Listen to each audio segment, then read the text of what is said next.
And what's up, everyone? Welcome to twitch.tv/OPNoobsOnline. I'll be your host tonight. This is Fred, Essentialist, aka founder of OPNoobs. I get to pat my back on that, even though it's OPNoobs has become a lot more than what it used to be, meaning just some dude behind a computer hoping for something. And I take this opportunity to give a hats off to somebody who's on the stream right now who contributed a ton to this company and left it a while back to go do some bigger things, but is back with us tonight, and that's my good friend Ray Urize. If you don't know him, yeah, thanks. Good to be here. We're glad to have you. We remember you from the wild days of E3 2018. It was, I think, 2017. When was? PAX Boston. Yeah. And, was E3 San Antonio? Well, that's when you rebranded or the OPNoobs tagline to PC gaming by PC gamers to PC gaming for PC gamers, which priceless. But you had to be there. And I'm also accompanied by Addy. Well, thanks for making it, Ray. I'm excited to have you on the show. Accompanied by Addy tonight again, co-host pretty much. I'm going to baptize you right now, right here, Addy. You are officially the Noobcast co-host. You've done a wonderful job. She can read. I can read. And somebody who's very peppy tonight. We can't hear you, Chris. Your microphone's muted. I need you to unmute that microphone, Chris. Yeah. Everyone likes it better with me muted. Yeah. How you been? Trapped in my house just like everyone else. Thank you very much. You getting fed up with it? Dude, this is how I live. Like everyone else is like, I can't live like this. I'm like, I've lived like this for 20 years. Yeah, like for this. Nothing's changed. Yeah, I mean, it's the only thing that's changed is watching everyone else around me go insane, living the way I've lived for 20 years. But can I have like just a blatantly explosive statement? I feel like if you feel this is unbearable, you're not an interesting person. I would agree with the caveat. You gotta qualify. Think about that. Think about that, right? Because like it means that if basically you being home and you have almost nothing but free time to do whatever it is that Fred wants to do, whatever it is that Natsume wants to do, right? Like it's for me it's I wake up and it's a realm of opportunities. It's a day full of desires and aspirations. There's so much porn. So much. And I can't get enough. No, the point is, I feel like if you're a person that has a lot of hobbies, a lot of passions, a lot of things that drive him or her, you're not going to be bored. This is going to be a great time for you. You're not factoring in the kids into the equation. And then, I think the people who complain about the kids... This is the best time to be childless. It's the best. You guys I got 2 kids. I got 2 kids. Here's the thing. That's My zero. kids are teenagers. None. I can make them do shit. Right? Yeah. Like my daughter has baked something every day for a week. I put on like 3 kilograms just in chocolate chip cookies and lemon pies. And It's the quarantine I don't know what. 15. I'm bonding with my kids. I'm loving the whole being home with the kids thing. I'm like, dude, you're gonna take my Fred, it kids looks away like, from me and send them back to school? That sucks. It looks like chat can't hear us again except for you, Fred. No, that's okay. Let me double check. Okay. Statically, that is not possible. It cannot be. Sacre bleu. Get you guys on my. Somebody get me more wine. Oh la la. I don't know. I turned up the volume on the stream and I can hear it, but maybe we're just quiet. Oh, you can hear people? Yeah, because normally you guys should be. I can hear. Say something, Chris. Or something a little bit longer than that. All right, so the volume is low for everyone but Fred, is what you're saying. Okay. All right. Yeah, go into XSplit, double click, super advanced settings, right click, then left click, then take a. Okay, I think I've got you. I think we're good. We're good. There you go. All right, I think Those directions. I got you all fixed up, guys. All right. All right, are we all better? This is my Testing. voice Yes. test. This is to see if people can hear me. I fixed the stream in under 7 minutes, Chris. It's a big. That's a new record. It's a new record for the Noobcast. It's a big improvement. I can hear you now. Confirm.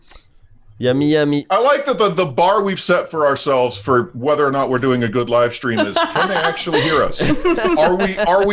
Can you actually hear the hosts? Oh, then it must be a good stream. And what sucks is because I always F up technically the entrance of these events. My entrances have been excellent so far. I really open up on the wider context that is life. For example, we're discussing Corona just now, and Chris was saying that he gained 6 pounds because we think in pounds here, Chris. This is America. We use freedom measurements. Yeah, we don't. I have no time for your freedom units anymore. I live in an advanced world. I gotta say, They're divisible by 10. I agree with you. I think kilograms make more sense than pounds, but you know, I'm not gonna get into that. I've got 7 games for you. No, quick. Anyone in this stream, how many feet are in a mile? Quick, anyone, answer that question. 100. I rest my fucking case. Right? Okay. You literally don't know. I have 4 people in this now, including me. I have no clue how many feet are in a mile. It's a mystery to everyone.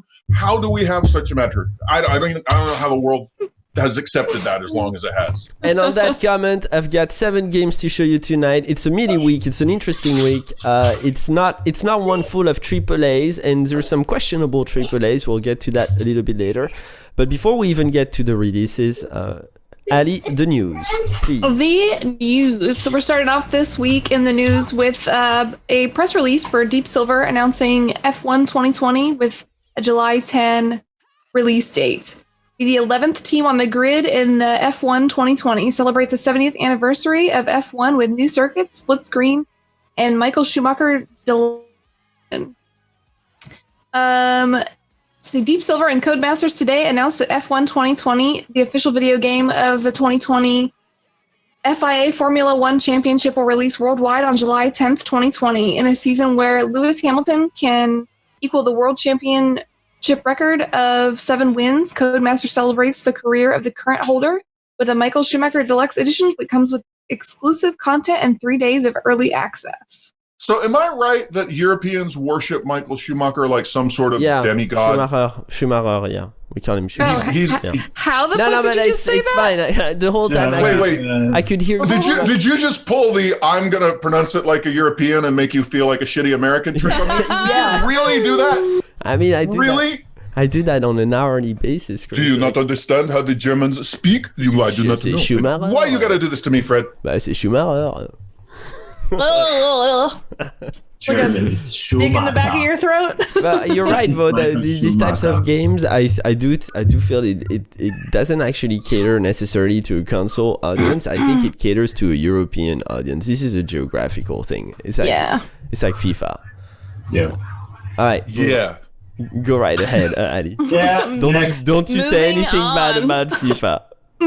About I like FIFA how we just assume Formula there's 1? no Europeans watching who would care about this. We're like, yeah, this is a European thing. And we don't give a shit. Moving on. The hell with Europe. It's not like anyone important lives there. That's true. All right, we're moving on to a playable race of deceptive and merciless lizard men. The Shakarn invade Planetfall on May 26th, along with several game-changing features. Paradox Interactive and Triumph Studios today announced Invasions, the next expansion to the hit 4-time strategy game Age of Wonders Planetfall, introducing a brand new playable faction, expanded worlds, unique and formidable challenges, and alternative playstyles. This colossal expansion brings the chaos to the void to Planetfall. Invasions will launch on May 26th. They are really expanding their portfolios, these guys. I think that it's like amazing that gaming has gotten so mainstream that they're making games about Congress and politicians now. Like, yeah, Right. I would have never thought that they would have made games about the United States Congress, but playable race of deceptive and merciless lizard men. They actually look kind of cool too, honestly. I don't know why have the lizard men always got to be deceptive and merciless? Have you ever seen a game where they're like, play a friendly and happy group of lizard men who just want to do good? Like, why they always got to be dicks when they're lizards? What's up with that? They're reptiles. Wait till we start to talk about XCOM. But before XCOM, well, this one will make you jolly, Chris. Check it out. Oh, I'm already hating it. Okay. You heard it right. SpongeBob SquarePants Battle for Bikini Bottom rehydrated releases on June 23rd, 2020 on PC and consoles. Can we The just digital stop right pre-order there? for Xbox One and PC starts now, Stop. while the pre-order Why for do we gotta Nintendo say Switch anymore? begins on No, April we're talking 21st. about this, Chris. We're talking about this. No, The look, best game. you needed to tell the world that a SpongeBob SquarePants game is Yes. happening. You've done it. Move on. It's- Why do we got to give them any more money? Why? Stop. We No. gotta talk about SpongeBob. I hate it. You're I hate it. you're so un-American. Do you want me to keep talking about it? Yes. I'll read like one more sentence and then I'm fucking done. Rub it in. Also, we've got new, more detailed, and even more beautiful trailers of the 2 special editions. The Shiny Edition, as well as the FUN Edition, whatever the fuck that's supposed to mean, will be available on June 23rd, 2020, and are already available for pre-order at selected retailers and on all platforms. I would just like to point out, if you are a game developer, this is how you explain that your game that you're working on is shit. You say, I'm going to have to go work on a goddamn SpongeBob SquarePants game.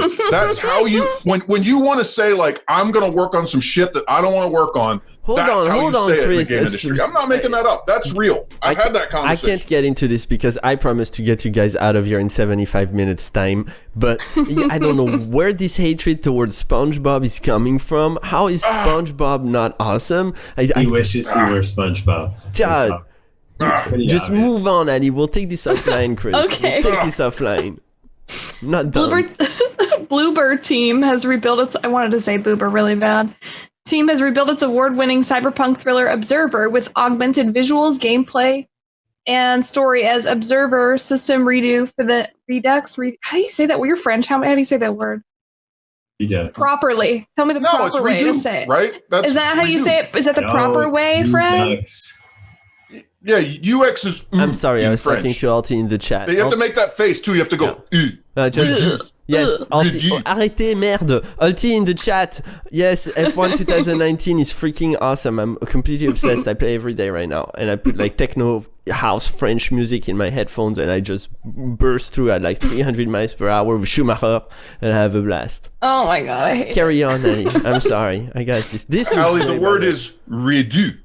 Is that the proper French way to fucking say that? Only if you make your apparently I mouth need look to know. like an anus when you say it. Redo. Yes. Anyway, it's going to be ready for next generation consoles, considered one of the scariest games currently available, and one of the best cyberpunk games coming to next generation consoles. System Redo is the definitive vision of this horror tale coming for the 2020 holiday season.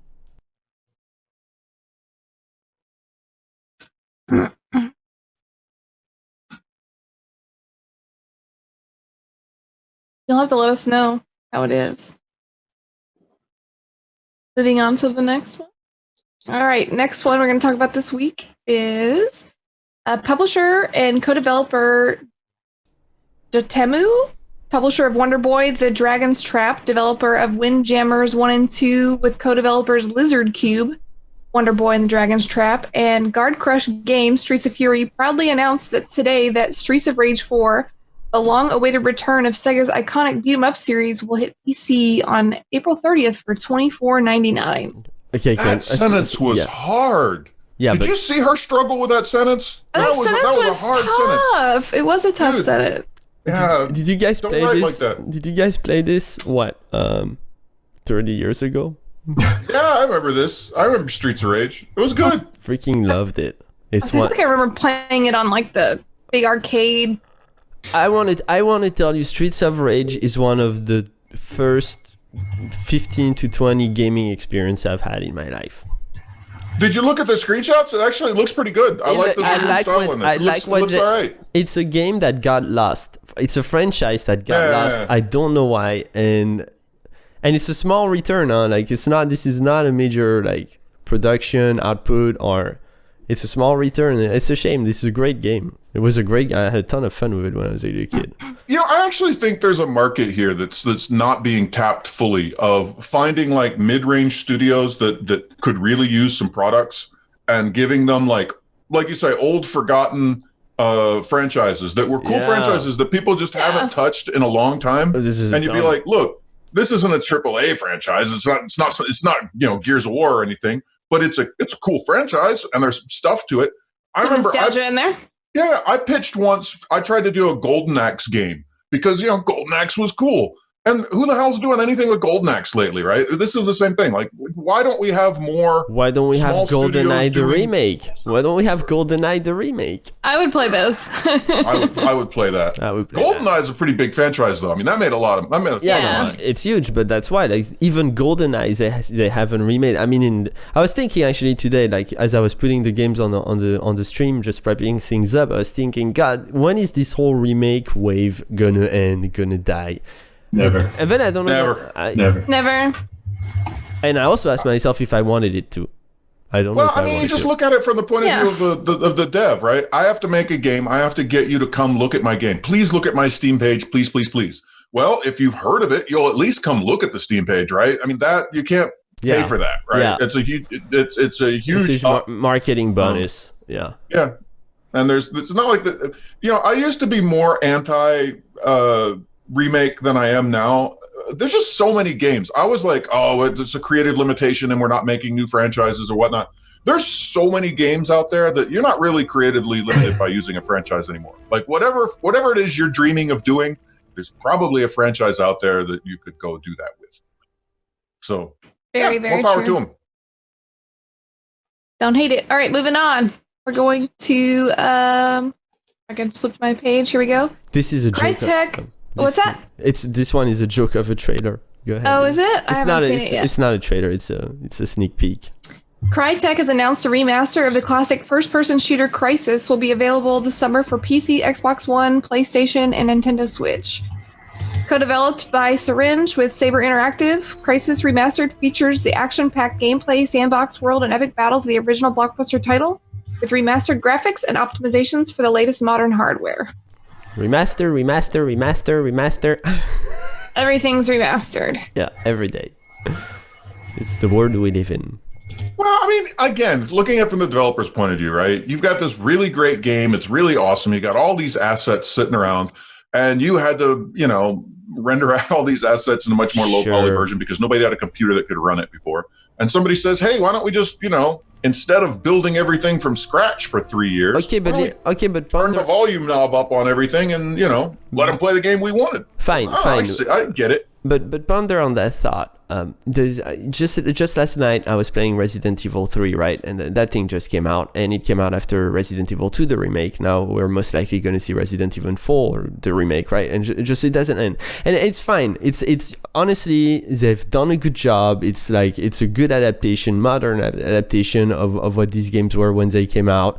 It's a fun playthrough. But here's the thing that really bugs me: Resident Evil 6 was the best Resident Evil I've played in 10 years in my experience. And it wasn't a remake. It was a push forward the genre into total horror mode, charismatic characters, gameplay that's more of this generation rather than the last one, and it feels that way. Like, in a way, I guess what I'm saying, these remakes are You know, taking here's the us thing that away you're not from- seeing. Behind the scenes, what you're not seeing, you know how those games that you like, those new games get paid for? Remakes and SpongeBob SquarePants games, right? I mean, True. that's actually where the, you know, so looking at Crytek, you know, I actually know these guys, and they're looking for some way to fund their new development. I don't know this. I haven't Most talked to them in likely. years, but Most likely. I can promise you that somewhere in the studio, they're like, there's this new thing that we want to make. Where do we get the money to build it? Hey, you know what? We could, you know, remaster Crysis. I bet we could get a bunch of money out of that. I mean, it looks like people are begging for it. Yeah. So, I mean, I'm not down on this. This is a studio trying to find some way to get money that doesn't involve, you know, sucking That's some publisher's dick. So, you know, more power to them, I say. That's True. fair. All right, want to move on? Yeah, go ahead. All right. I can. Maybe that one didn't work, or is this You struggling? Oh, that's the last one. Oh yeah, we That's got is it the last Yeah, one? yeah, that's it. We're That's all, it. I'm I'm sorry, okay. all the news That's is printed. good. I read all the news. I was like, I feel like It's I've good. moved on. Maybe I skipped one. No, it's because you're done. Thanks, Eddie. Yeah, that's it for this week. It's I'm gonna move on straight to the releases. We've got 7 of them, and they're all more interesting. One more interesting than the next one for a different reason. I just move on. Jump right into it. Eddie, go right ahead. Okay, so this one's just have a little bit shorter of a blurb this week. It looks like maybe. Fred, is that accurate? Or am I just looking at the wrong part of it? So you should be looking right now at the Blaze. Yes, the early access one. So Blaze Revolution's early access is developed by Little Chicken Game Company and published by Canolios Ventures Limited. Experience the journey of Janet and Winston Blaze and their quest to find their captured father, unraveled a world in which the giant Soma Corp rules superb over the people. Welcome to the new green revolution. Early access, right? Yes. So the trailer starts out and it's like people stay in, VR drone jobs, VR schools, VR porn, and I'm like, and? So it's now? Yeah. Welcome to 2020, apparently. Yeah. We're living this. It's just a very timely time for that trailer, I thought. Yes. See, so my problem with this game is, can you guys explain what this game is? Can you guys explain what is this game? Because I struggle to really wrap my head around it. It doesn't look bad, right? It looks good. It's pretty. It's I mean, it looks like an open world resource management with a little bit of action mixed in, just based off the screenshots. Obviously, the trailer is trying to be narrative driven. Yeah. But I feel like we looked at one very similar to this last week that maybe wasn't as polished, but seemed like you could actually. You know what I'm talking about? Yeah, that maybe was like the first person version of it, and then this is like a zoomed out version of the same principle. I mean, it's very tenuous connection of weed, but. Yeah, but not quite like that one. There's a longer trailer on Steam. If you go look at the longer trailer on Steam, it's got the back end of the longer trailer has a little bit more actual gameplay, and it kind of shows you more what the game is.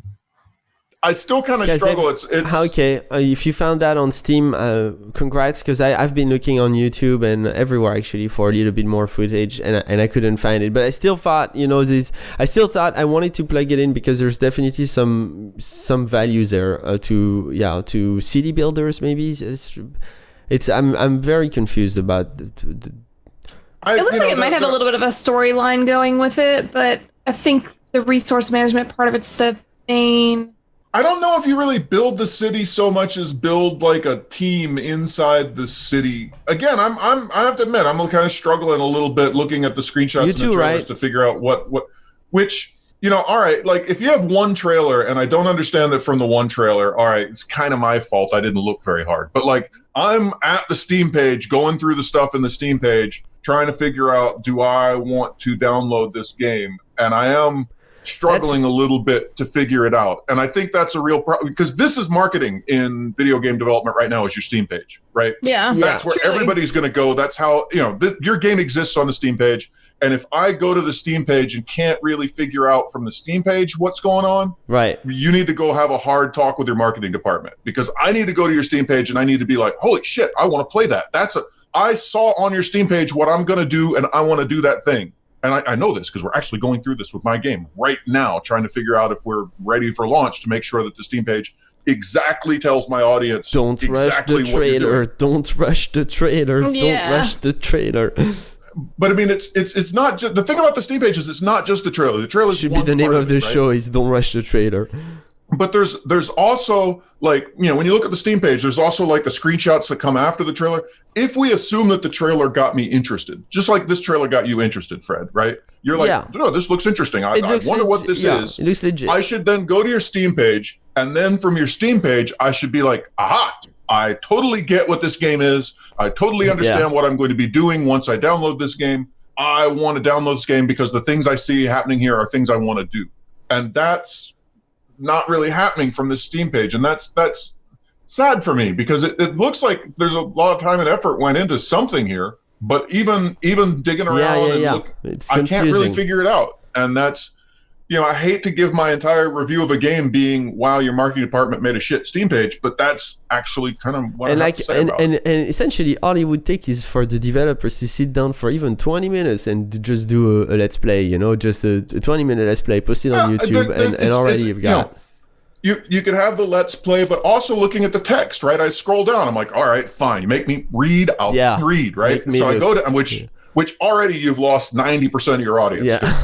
God knows people don't read anymore, right? It's true. But I'm here. I mean, I'm not getting paid to be here, but I'm here on a show trying to talk about a game. I'll go down and read your shit. Yeah. And even reading the stuff, I don't know what happens in this game. And this company really needs to go spend a good solid week on their Steam page and make sure I totally understand what's going on here, because I totally don't understand what's going on here.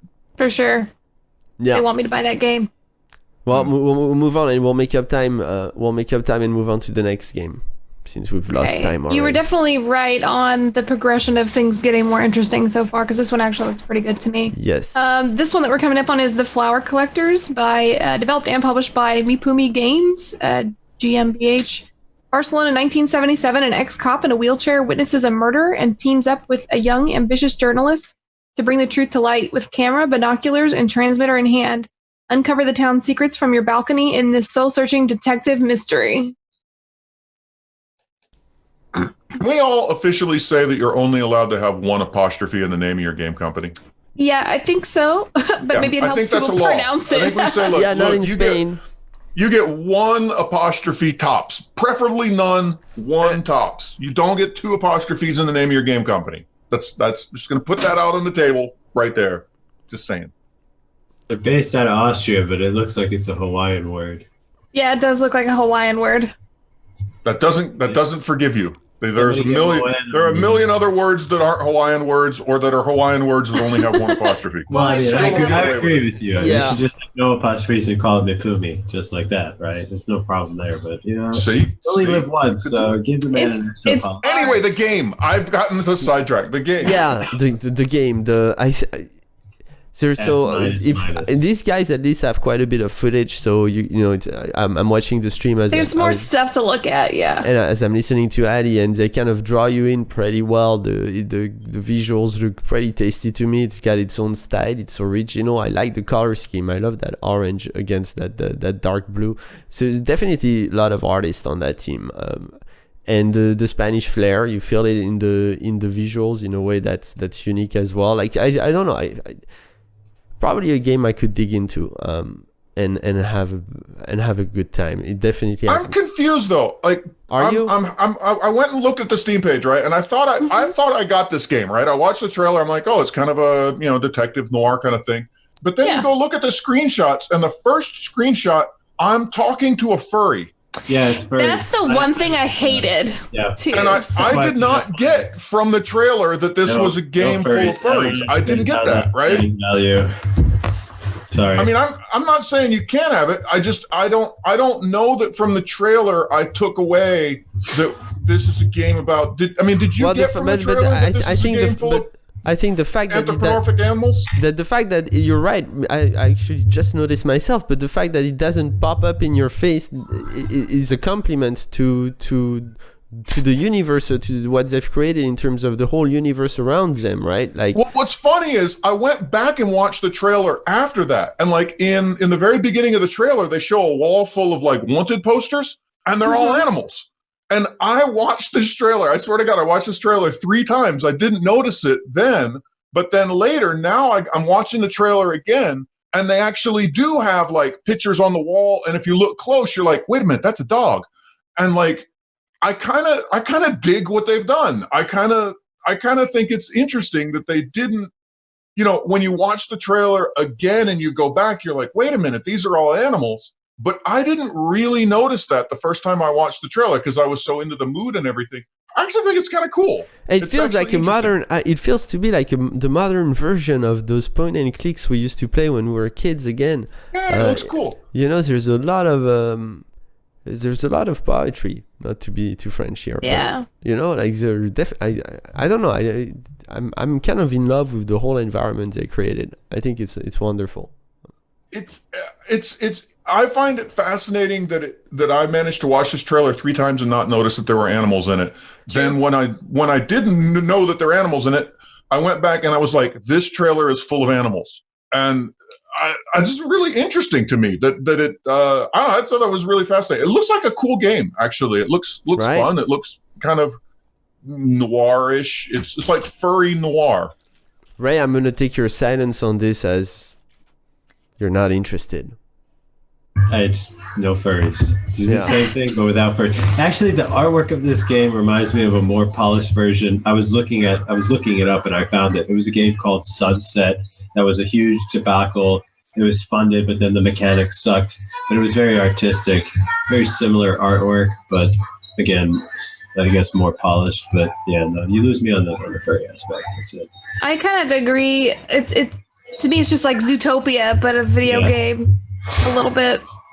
Now, I will say that if it's the developer's preference, they always drew animals when they were a kid, and they grow up, they want to draw animals. Go ahead and draw animals, but your right to draw animals is extended to my right to not like animals, like where they're in place of people. All right, enough animal bashing. If you got some background noise, right? All right, move on to the next. Unless we're not done here. I'm done here. Great. I've said what I have to say. I think we make peace with it. Same. So I think we can move on to Filament. Filament is developed by Beard Envy, Casito Games, Maple Whispering, or is that the publisher? The way that this is laid out is a little bit weird on the site, but either way, developed, published by Beard Envy, Casito Games, Maple Whispering Limited. An abandoned spaceship, missing crew, and a lone mysterious voice solve challenges and puzzles and uncover what really happened to the crew of the Alabaster. That's all we got. That's all we got. Yeah, that's all we got. It's not much. It's not much to build off of. But the devs actually did a bunch of YouTube that you'll see of YouTube videos that you'll see on the stream in just a couple minutes. It's a puzzle game. It's published by a reasonably big publisher, and they branded the whole why a puzzle game, because I guess puzzle games really aren't like your mainstream go-to game in terms of go-to genre, right? And this one, again, it's, in my opinion, this is a very meaty week in the most unconventional ways. These are all small games, and yet they all have something very unique to them. Like this game looks amazing to me in a very tiny puzzle game way, right? Like the level of polish, the way it's and it looks fun too. It looks fun for once, not just about like how smart are you, can you figure out my puzzle and get good at it. So I don't know, how do you guys respond to this? This is something that I would play for sure. Yeah, let's see what the puzzle's about, because the stuff they have in the trailer is like solve is like just this guy kind of running in between different posts, and I can't really tell what the puzzle is he's trying to solve. So, I mean, maybe if I was in it, I would understand it a little better, but it's just hard for me to kind of pick up, like, is this the kind of puzzle I want, or am I running around in circles with... It looks like there's a lot of running around. That said, it looks like it is, as far as puzzle games go, yeah, I mean, I agree with Fred. It looks, the pacing, there's parts where the pacing looks a little slow, but it's puzzle game, so, but the running around part, kind of, I'm a little bit intimidated by that, where it's like you get into it 10 minutes and you're like, okay, I get this mechanic. All right, done. Next. Yeah, like, exactly. There's not a lot of variety in that sense, but it does look very nice. It does look like a game I would play. There doesn't seem a lot of stuff around this. There seems like, okay, we came up with this cool little puzzle mechanic where I haven't actually figured out what you're trying to do. I mean, obviously you're running around wrapping the string around stuff, but I haven't quite figured out like how you do that good or bad. From the videos and stuff, I can't really tell.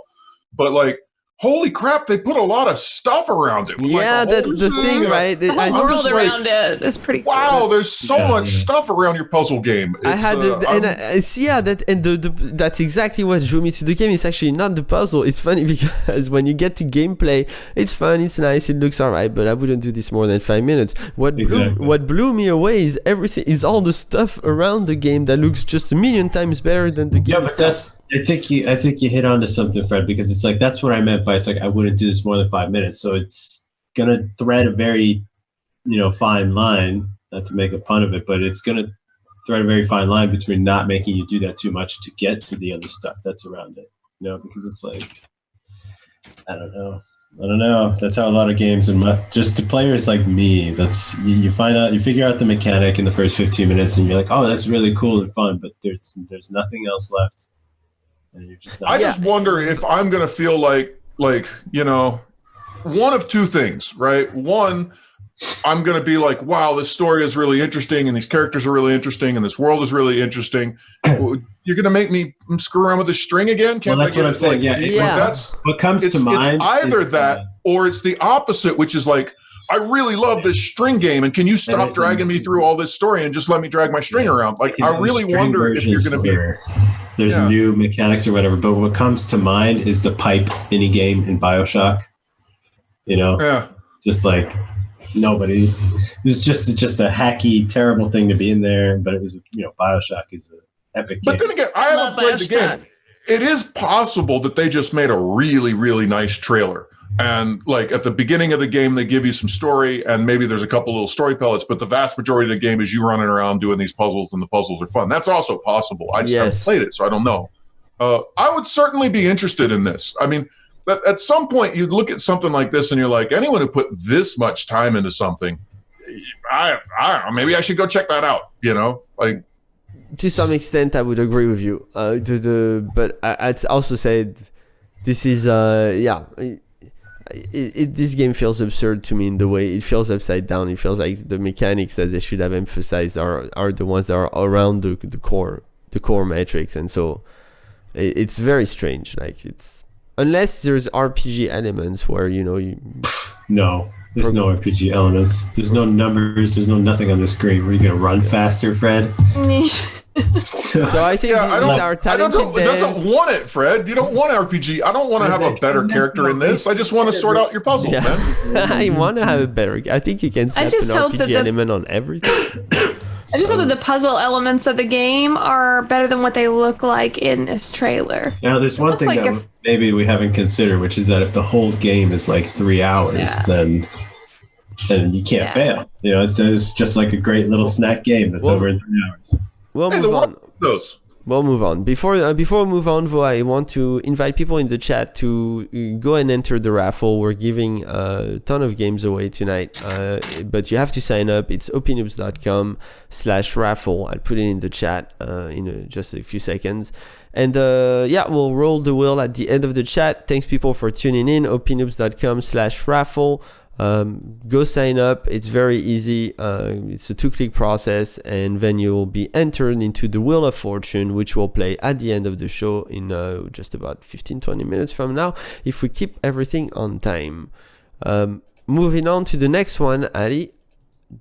All right, moving on. The next one is going to be MotoGP 20, published and developed by Milestone SRI. This year experienced all the thrills of the more complete than ever managerial career mode and enjoy the new technical improvements and graphics. Customize your bike and suit and compete against the MotoGP legends or challenge your friends online. I don't know why this whole thing starts on a concerto playing. It had me baffled at the beginning, right? Like, I know. I thought I was watching an ad. I was like, when did they put ads on Steam? I was like really pissed off. I mean, but unless I'm wrong, this is the official main release trailer. Like it starts off that way. So I was a little, and boom, there you go. The motorcycles show up, and it's actually kind of cool. I kind of like that they did that. Don't know. I don't like it at all. I feel like somebody hired an ad company who doesn't know shit about games, and they were like, you know what, motorcycles are like a symphony. I have this vision, and I bet they were French too, Fred. I bet they were some French. I'm sure they were all like, and then you will see the timpani will play, and it'll be just like the motorcycle. It'll be so Chris, amazing. I think the developer's actually Italian. No, this is some French ad agency and the guy who put this ad together has never played a video game in his life. That's what it feels like to me. I can't imagine any gamer who wants to play a motorcycle game thinking to himself, I really hope they show me 30 seconds worth of some guy playing a cello before they show me the motorcycles. Like, I can't imagine anyone doing that, right?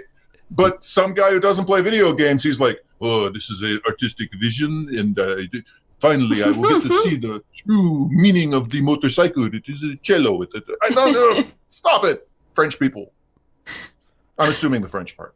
It looks Okay. Gotta be I'm European. stunned, Fred. No. I'm okay. No, it's true. It's true. Like, I actually agree with you on so many. You don't even know. Like, yeah, it's totally true what you said about the French just now. Like, they would do that. They would totally do that. You would know. Yeah. It's the thing I abhor about my people is how snobby and cocky we can get. At times, we're also the greatest people on earth. Moving on. This looks great to me because there's a. I really like. So first of all, just introduction. Fred is a big racer. I've always been a big racer. I love racing games. It looks good. It doesn't look super good. It doesn't look like. I think honestly, this is Milestones and Codemasters does it better. We were talking about that pre-show with Chris. But I gotta say, the animation of the cyclist very well done. The visual, it looks crisp. It looks sharp and. Yeah, this kind of tickles me in a way that, and it's awful because the publisher drops me a key into my inbox so that I go and find a writer to review it. It's not for me, right? It's for the writer to go and review it. And typically we request them. Milestones just drops them. They're wonderful people, and so I can't. I'm tempted to just snatch it, download it, and play it. That would be unethical. I won't do that, and I can't. Yeah. I don't know. Is this a $60 game? I don't think so, right? It's probably more. Speaking as a developer, it is not unethical for you to go play their game. They want you to go play their game, Fred. You're that's okay. Do that thing. Don't tempt. You could do that. The developer wants you to do that. They want you to play their games that's why they send you the keys, man. Okay. Okay, I'm doing it, Chris. I'm doing it. Okay, play the damn game and let us know how it is. 'Cause it This really looks is. good. I don't know why you're down on this, Fred. This looks sharp to me. I mean, I'm not a big race because game I just player, came but out of F1 2019, and I'm sorry to say F1 2019 looks amazing in comparison. But I don't know. Okay, so here's the thing. I don't play a lot of racing Right. games. So I want you, a person who plays a lot of racing games, specifically tell me what looked better in a different racing game. yeah, but Like, I don't know what to look hold for. on. But I actually let's step back here because actually how good a racing game looks is important, but it's not all that important.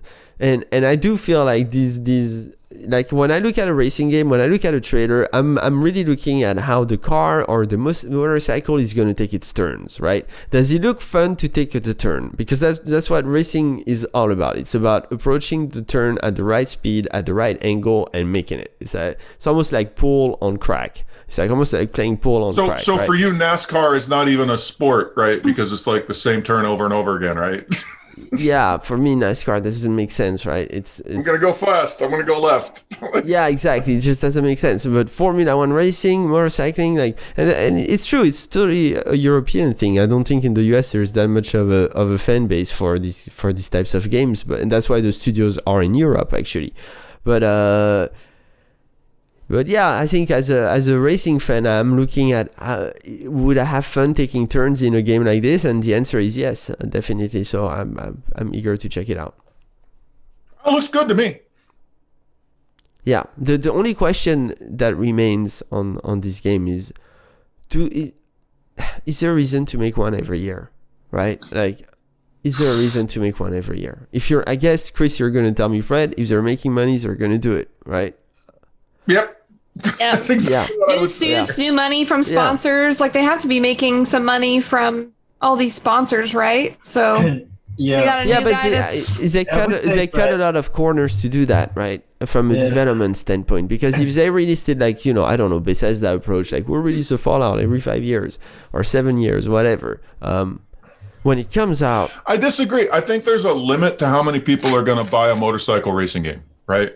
Like if you waited 5 years and made a much better motorcycle racing game, it's not like the rest of the gaming world is going to be like, well, shit, I've never played a motorcycle racing game before. Now I will because it's the first one that's been out in 5 years, right? Yeah. Which you could get for like a Bethesda game, like if you're looking at I don't know a BioShock or something that's got some sort of legs of could be something that everyone plays. Sure, wait 5 years and make the best when you can, but like for racing games or football games or any of these sort of niche type games, there's a limit to how good it's got to be before you're like, dude, ship this and let people buy it so that we can start on the next one, because it doesn't matter how much better we make it. We're not getting any more people to buy this.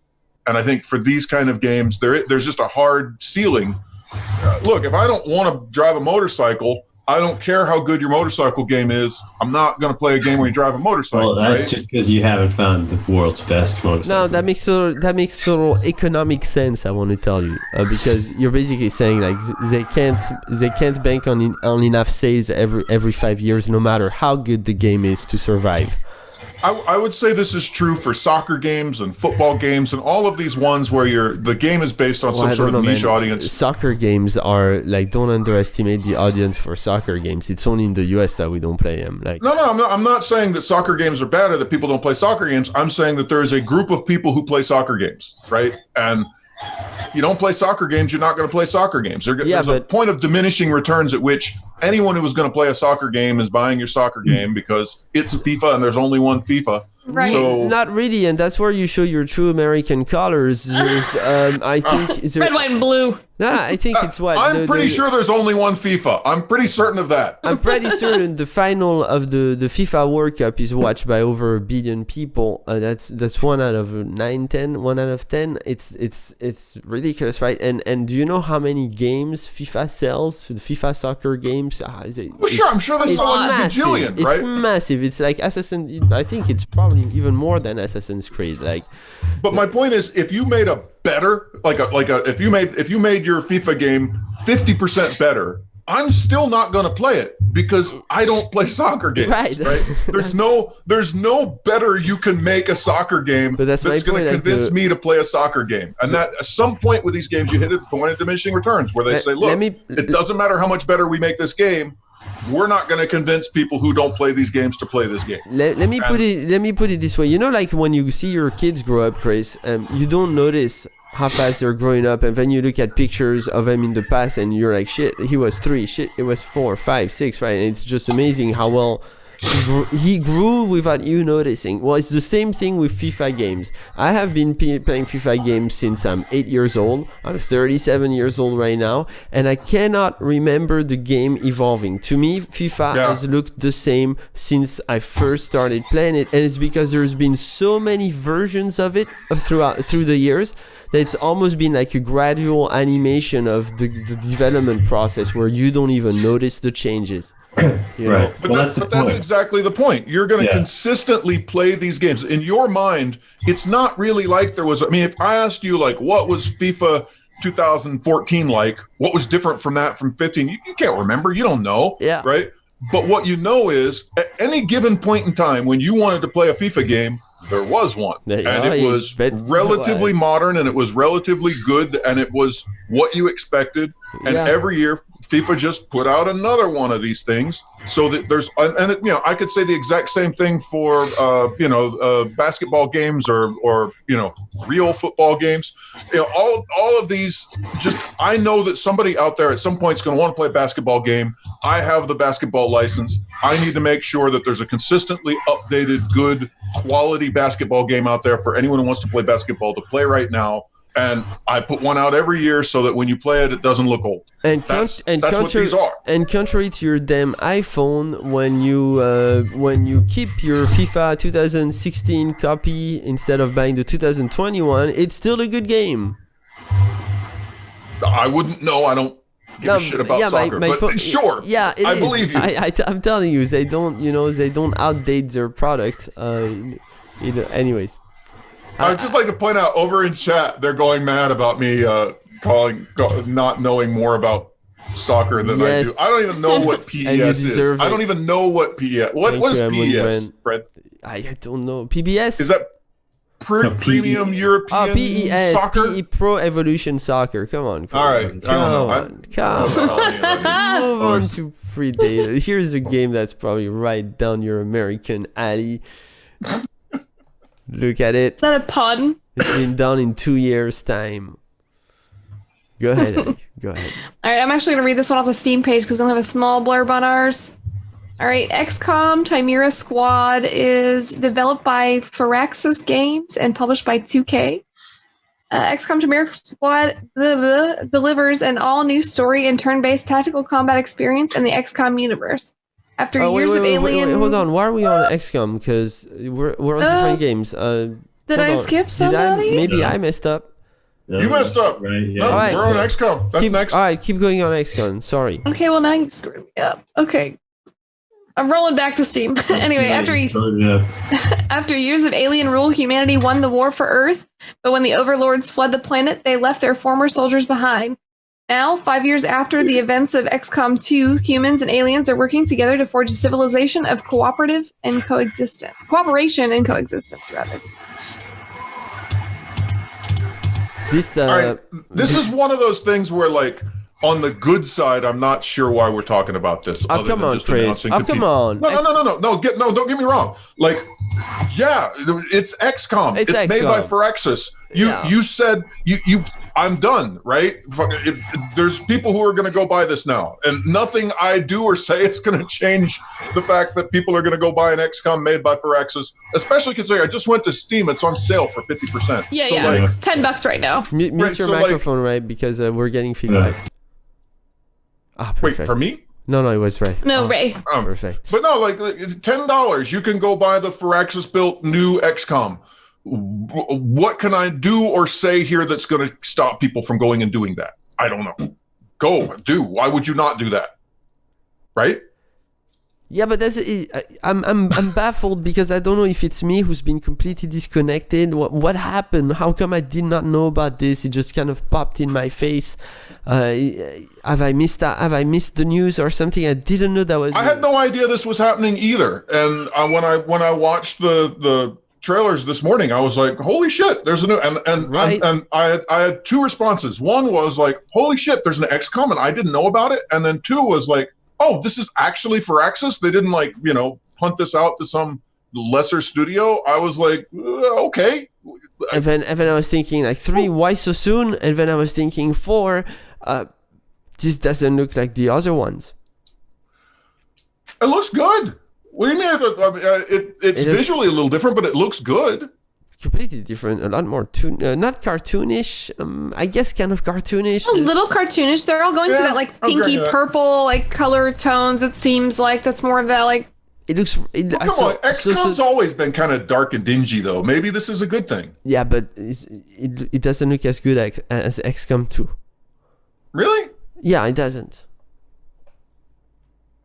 I don't know. It looks polished to me. I like it. But then I like bright colors. Look it's at my funky background. because I feel like it's kind of like, what was it? It's like Borderlands 2 and Borderlands 3. There was a Borderlands in between. The name escapes me now.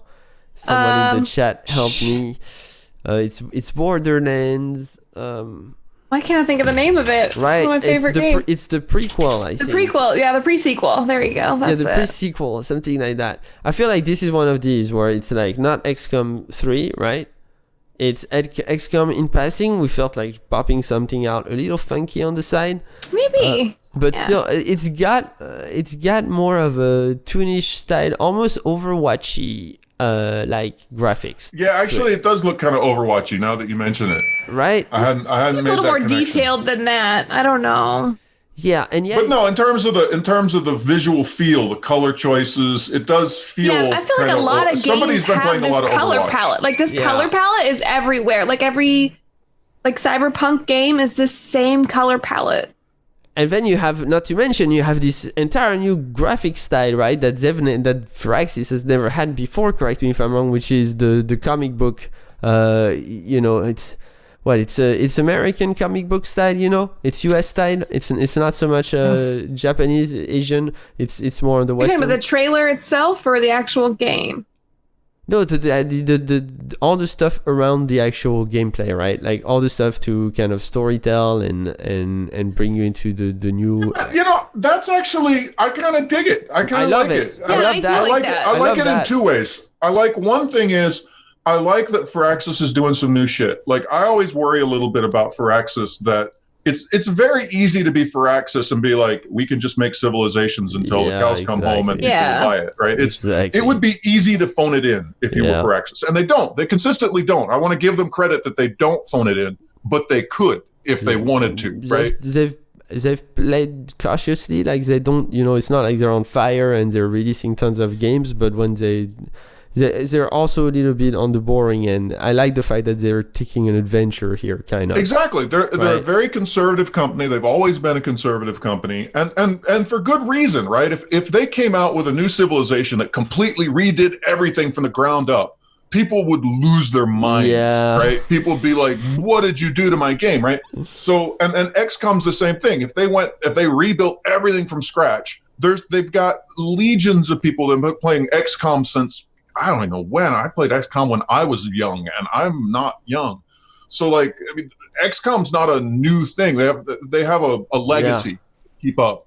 And so it's going to be very difficult. I can imagine it being, for the developers of this game, a real struggle to say, how do we not just keep making the same old shit, but not get destroyed for screwing around with what was a really good game? It's like asking somebody to go paint the Mona Lisa again, and don't make it like the old one, but make it just as good. Like, that's a real struggle for people. And I like that they're doing I like the comic book look. I think that's it fits with the genre. I think this is exciting. I like it. This said, the actual gameplay doesn't look much changed, right? But which don't. It's XCOM. It's fun. Don't fuck it up. Right. Yeah. Like, again, I haven't played it, so I don't know. But there's nothing that I'm seeing here that makes me think I'm so mad of what they did to my XCOM. Like, instead, I feel don't think so. Look, more XCOM, great. You're welcome. More XCOM for $10 on Steam. I don't know why we're still talking. Yeah, like that. Exactly. Go. Let's go. More the thing you like. Ready, break. Let's move on. The last two ones. All right, moving on to. Let's see, where did I go? I jumped away from it. I've actually played this one. Predator Hunting. Yeah, Predator Hunting Ground plays an asymmetrical multiplayer shooter that pits man against predator. As a part of the fire team, complete the missions before the predator finds you, or be the predator and hunt your prey. Yeah. So I saw a video on the devs talking at I think it was PAX South or PAX East, one of the two, forget. The game's been made in record time. They say just 2 years, 18 months of actual game development, which seems ridiculously little, considering I don't know if you're aware, this game is highly anticipated. Like this, they've been talking about it since last year. It makes sense, yeah. Yeah, it's getting a lot of media attention. It's out there. It's going to sell a ton. It looks interesting. It's not my, I don't play these types of games. I'm getting too old for this stuff to go online but it's, I think it's from the Evolve, if I understand this correctly. I think it's from the Evolve crowd. I think even the developers come from the Evolve bubble, but I'm not sure. Don't quote me on that. They've done a ton of videos. Like, if you're looking at the trial weekend right now, it's if you love online multiplayers, a lot of people are going to get into this game. I wouldn't be surprised if it's on Twitch quite a bit.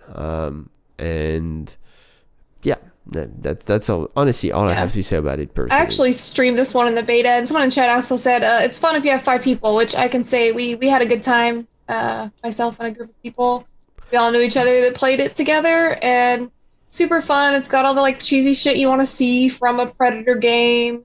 All the cool things you can get your predator to do, and chase your friends and fuck with them and that kind of stuff. It's good for that. I just don't know how much staying power it's gonna have. Once all of that stuff kind of wears off, are you gonna want to keep going back to it and get back up?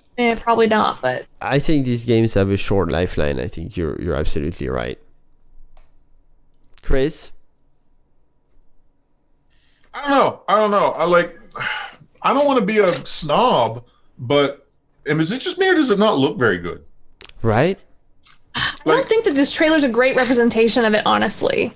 Really? I don't want to be It looks like it was done in less than 2 years. Is what it looks like. I don't want to be the snob, but I've been involved in some shooters that take place in a jungle that look better. But then again, it's not like Fortnite blows you away visually. But that's the thing. I was watching my son play PUBG the other day, and I was just like, really? Like I was just like, it's 2020 and you can make that and you can still And consider your that game is. Whew.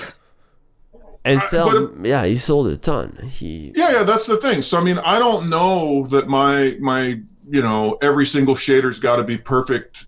Snobbishness fits in the modern world anymore. Man, I've seen people spend months in Fortnite, and come on, look at Fortnite, for crying out loud, right? I don't know that it's about I think we've reached peak graphics in shooters. And at this point, people are like, it doesn't matter how pretty it is. I've seen prettier. Is it fun? Do you have interesting gameplay? Yeah, that's what it is. Interesting with it. I think we've reached peak graphics. Yeah. And I would say that it definitely isn't as polished as like maybe like a Call of Duty game, but we had fun playing it, like I said, but like I just don't know, like I don't miss it. After the beta was done, I don't know that I would be like, oh, I really miss playing that. So we had fun with it for the weekend that it was out for that, so Yeah, I'm burnt out personally on these types of games. But yeah. That's a shit critique to just be like, I don't like them anymore. Like that's not really a critique. Of the game, man. I'm sorry. Yeah, I've been eating pizza all week, and it is a I went to critique. this pizza place, and I totally didn't want to eat pizza. Yeah, like this pizza place sucks. Yeah, like that's not really fair, right? Yeah, it's just because I feel burnt out on the whole experience. But I really think that that's my personal taste. I don't really have anything negative to say about this race. I think this looks like a decent production. It's been done under 2 years. It's probably fun for people to read appeals, and that's really all I can say. I don't know though. You keep harping on the whole "it was made quick" thing. It's a Predator license made by Sony. I don't get why they had to make it so quick. Like I'm kind of struggling with that. It's like you go to a 4-star restaurant and they're like, okay, so we didn't have much time to make your steak, so don't judge it too harsh. I'm like, I came to a 4-star restaurant, make me a good steak, motherfucker. Like you're Exactly. Sony and this is Predator. There's no shortage of money or time here, and it's not like a new Predator movie just came out that I'm aware of that they had to meet the date for or anything. So why did you jam a developer into cramming this thing out in 18 months? Who are you saving? Maybe this is bug free for all we know. Maybe this is bug free and it's a great experience. Maybe it's perfect. I don't know why you would say to some poor developer, you only have 18 months to build this game on this license because they look tired. We're feeling cheap. I don't. Come on, give the guys 2 years at least, for crying out loud. It's a first-person shooter. These things take time. Yeah, I don't know. I'm certainly not going to judge it on a different scale because they made it fast. If they were like some little indie studio working on like my first indie game, I'll cut you some slack. But this is Sony and Predator. There's not like that bank had some cash in it. One would imagine. Yeah, you don't want to rush. Maybe I don't know something, but last I checked, Sony has money, right? I mean, it's not like Sony's struggling, broke. No, and Predator's been. I mean, you put Predator name on just about fucking anything, and people will buy it. So. Yeah, I just have a hard time imagining like the Sony creative team coming and being like, okay, we want this game. But you only, I know everyone else takes 2 years to make these games, but you only got 18 months because, we ain't got the cash. Fucking Sony, dude! It's nice. We got a lot of people who signed up to the raffle. Thanks, everyone. We're going to get that going in just a little bit. But first, the last game. Ali, right over to you. All right. The last one this week we got is Trials of Mana. Developed and published by Square Enix, Trials of Mana is a modern revival of the third game in the seminal Mana series. This game, originally released in Japan as Seiken... okay, Natsume, pronounce the shit out of that, because... Seiken Densetsu. Thank you so much. 3 has been fully rebuilt from the ground up in 3D. God, I hate Japanese games. I really do, Fred. I thought you said everything was better there. Except their games. Like they have a character called Fairy, and they've had it for years. Like you listen to I watched the trailer and I listened to the text in the trailer, and it's all just like you can tell it was like. The English is all correct, but it's you could tell it was written in Japanese, and somebody was like, how do we say this exact sentence in Japanese? Well, you would say it like this, and it's grammatically correct. But it's also really boring and shit. Don't worry about the boring and shit part. It's Japanese. People will love it. We shove that down people's throats. Yeah. Like, I don't know. Like, this game, if you took this exact game, exactly like it was right now, right? But didn't make the characters look quite so anime, and you made it in a non-Japanese studio, nobody would play it for 10 seconds. But for some reason, because it's Japanese, everybody's like, oh, you gotta love this. It's all, look how Japanese it is. I get so tired of it. I get so friggin', and you look at it, and it's like every single crappy Japanese game trope. Oh, look, here's my sword called Mana. Oh, look, here's the great big heads that come up that I fight just like Ganondorf.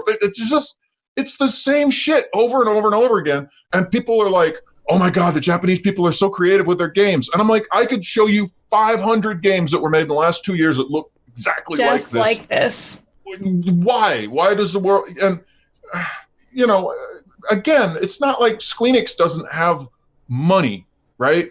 But you know, and if anybody can go do innovative new stuff, it's people with money, right? But no, it's the same old crap. But they feel I could not be any less interested in this. But they feel okay.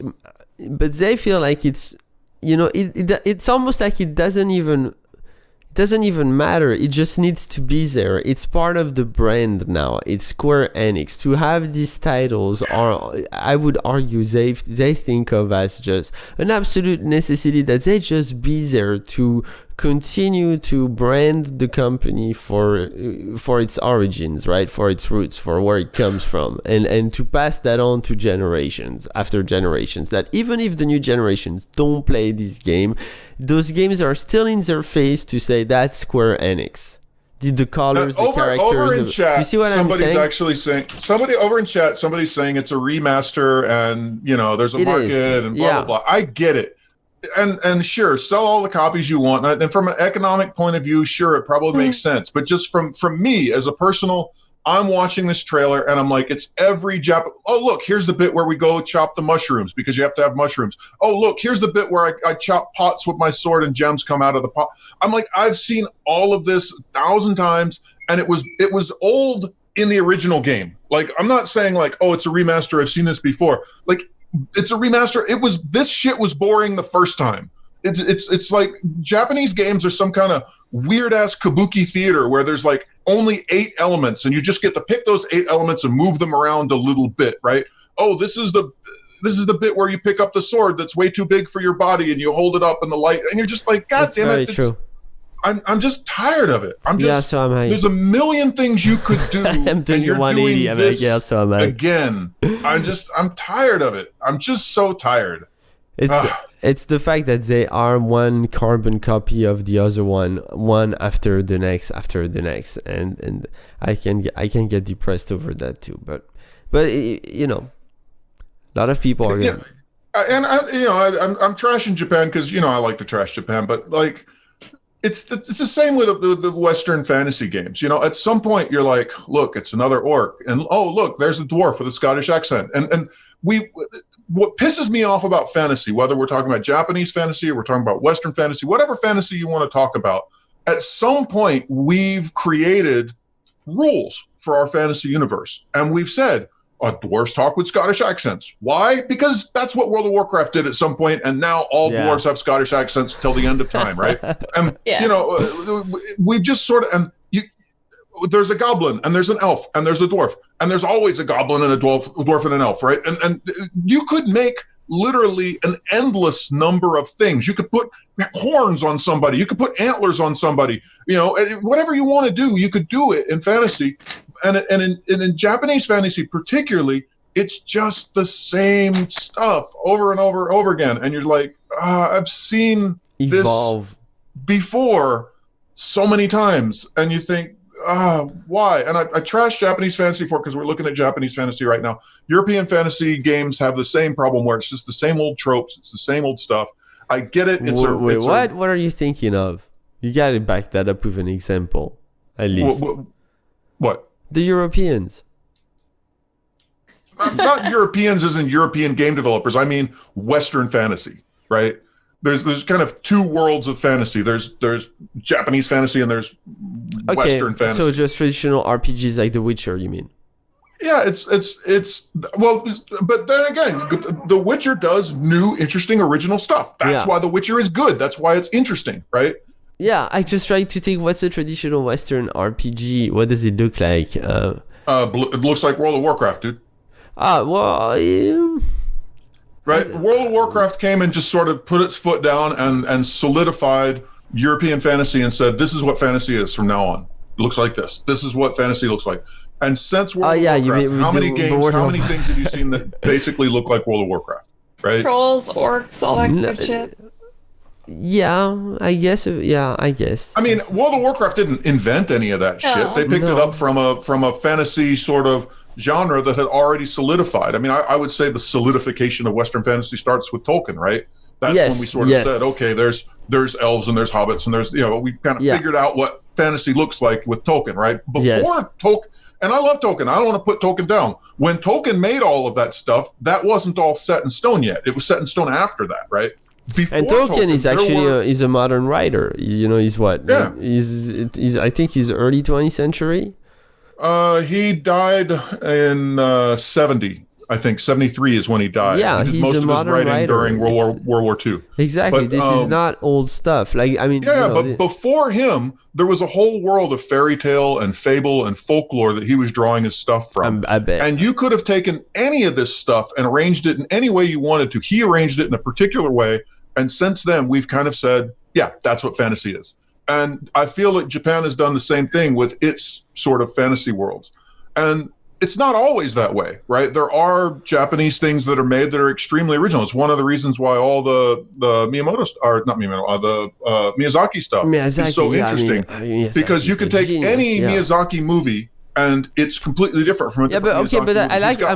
I'm happy. That's the thing, right? I'm actually happy you pulled Miyazaki to talk about this game, because when you look at Miyazaki, it blows you away, right? And it's not just the visual, it's the colors, it's the poetry, it's the story, it's just everything comes together. There's real talent, if not genius, behind those movies, right?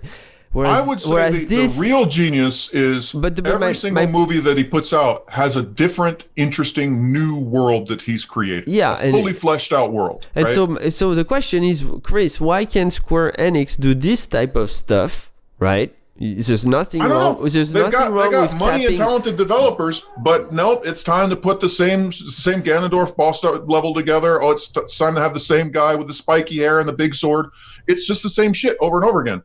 And there's, don't tell me you can't do original new shit. Go look at, don't tell me Japanese people can't do it, right? There's a whole line of films of completely original new worlds that somebody's created that have done successfully. People buy them and enjoy them. I don't know. I just look at this. My point being, it's almost like another one of these. It's almost like my politics in life. My politics in life say there's nothing wrong with the Democratic Party. There's nothing wrong with the Republican Party. All that's wrong are the people who represent them, right?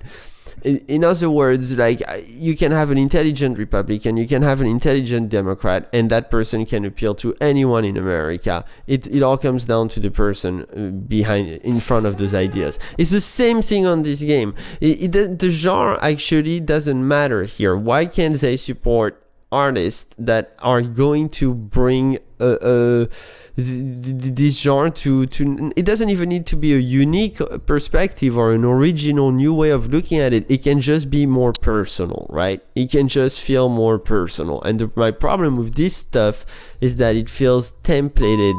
It's just it's a template, right? If you didn't tell me the name of this game, I could have told you it was 5 other games, and you would have believed me. Exactly. And I'm tired of it. I'm just tired of being sold the same shit over and over again. And if you're a great big studio like Squeenix and you've got more money than God, then put some money into some innovative stuff. I mean, we just went through how many kind of innovative, interesting looking games today, or last week we had a bunch of good ones. There are interesting, innovative ideas out there, and I wish we would push them more and not just, look, here's another game with a spiky-haired hero and a sword that's too big for him, chopping pots up and running around and riding on chocobos. At some point, you want to say enough already, right? Yeah, we don't need any more of this. We're done. It's been done well. And if I want another one, look, there's maybe three franchises. They can just keep making them, right? I'm not going to get on Zelda's case for making another one of those. Zelda kind of invented a lot of this shit. I'm not going to get on Final Fantasy's case for doing that. But you know what? At least Final Fantasy changes it up, right? Yeah, if I start going through the Final Fantasy games, there's actually a lot more variation, a lot more original and interesting ideas in Final Fantasy, right? Oh God, that storyline is tacky to me. I don't know if it's because I'm a Western I'm not a Final Fantasy fan, but I get that at least every time they do a new Final Fantasy, someone's like, well, what can we do different? No, for sure. I get it. I respect that, right? And Tomb Raider is the same, by the way. I think Tomb Raider, they've done a good job with the franchise too. They've pushed it forward. And that's fine. I think there's always going to be a market for somebody who wants to play a new Zelda game. There's always going to be a market for someone who wants to play a new Mario game. Stop making Mario clones. Mario's got that. Mario's got that under control. There's a whole team of people at Nintendo that have sorted that shit out. They're going to make a new Mario. If you want to jump up and down on mushrooms, let Mario go do that. Exactly. All right. We're going to close the show with the Wheel of Fortune. Are you guys? Woo! Yeah. Here comes that moment. We're about to spin it. Hope I don't mess this up. I should not. I messed it up. No way. You were doing so good, Fred. It's happening. We could hear you the whole show. Yeah. See, because I'm on XSplit right now. It works a ton better. Now I see some names I recognize. I recognize Logan. Oh my God, look at that. There's the little thing with the animation and stuff. Look how fancy that is. And it works. It's a little long, but it works. And it goes to Arcade whose name I could not pronounce. I apologize. That is some high we're high tech here, Chris. We're high tech, man. Did you get a plug-in to do all that? That's Chris, we're high tech. I'm not gonna unveil my little tricks of the trade. It's high tech. Wait, they're not here. If they're not here, do they still get their award? They still get their stuff? They gotta be here for that? Yes, they have to be here. Oh, well, how do you know if they're here? Do they have to say I'm here? I'm looking at the users in the chat. I don't see him. It was R something with an A. I'm trying to add them. Yeah, they're in the users. I see them. Okay. Kiko class. Anyways, it happens through email because you plug in your email as you plug in your screen name. So I send you the email. It's much safer that way. And so expect an email from the OP Noobs with all your game keys. Thank you for signing up. Thank you for coming to watch the show. I had a fun time. It looks like a fun gaming week. I'm gonna have fun with a few of these titles. We'll see you guys next Tuesday at 8:30 p.m. US Eastern Time for another episode of the Noobcast. You guys have a great night, and we'll see you later. Bye bye, everyone.